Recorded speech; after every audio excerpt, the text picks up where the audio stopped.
among my acquaintances. Got my hopes up a little. Normal people would be relieved in this situation, Kelvin-kun. What can I do? This is just the way I am. Speaking of which, that disguise skill sounds pretty darn useful. I didn't see it when I was looking for skills similar to concealment. Are there certain conditions for picking it up? There is one. When you get rank S concealment, it's secretly added to the list of skills you can acquire. Secretly, huh? In other words, I was supposed to notice the addition within that massive list when I didn't even know it had happened? That's a bit of a tall order, isn't it? Couldn't I have gotten a message like, "You have now unlocked such and such skill"? But my complaint aside, this doesn't change the fact that disguise sounds very useful. Let's grab it now. Disguise. Rank F. SP cost, 10. The ability to change the age displayed on your status. My age? Noticing my look, Ange explained. When the skill rank is low, there isn't much you can do with it. When you raise it to rank S, though, it'll let you change everything. I see. I suppose this could be useful to some women, even at rank F, but I can't really see myself. Hold on. My lifespan is now much longer due to me evolving into a demon. If I look at this long term, it could still be useful as is, I guess. So where's Ryold-san now? Ethel asked. We haven't actually seen him in quite a while. I started. Now that you mention it, the last time we saw him was, what, after we killed Demon Lord Zell? Ange told us he was traveling around mediating post-war arrangements.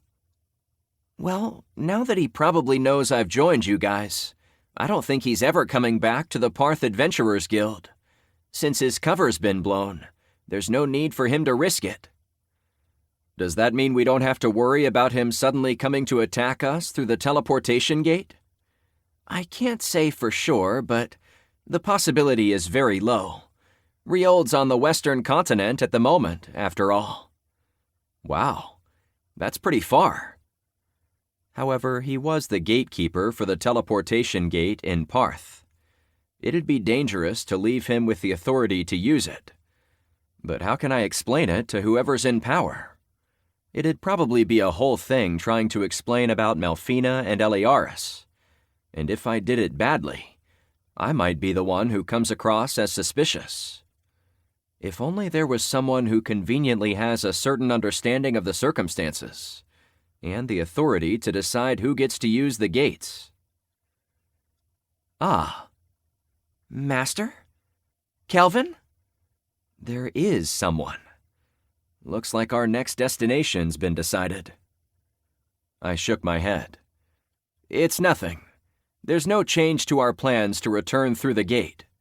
If Ryold really does attack us when we do so, we'll take it as a bonus. We'll be with our entire party, and we'll be ready. If needed, King Leonhardt will probably even vouch for us. The only concern is the apostles deciding they're willing to do whatever it takes, and, say, attack the entire city of Parth. The possibility of that happening is almost zero.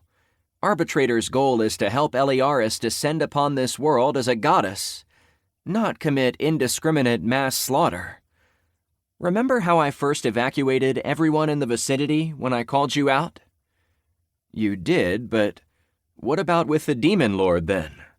The apostles were involved with his appearance, right? We did use the Demon Lord and a black grimoire to gather mana, but that was more like taking advantage of a naturally occurring phenomenon. I know this kind of sounds like an excuse after the fact, but Protector was going to kill the Demon Lord after letting it rampage for a while. After all, the heroes of this age are far too weak to do it. But in the end, you ended up taking care of everything.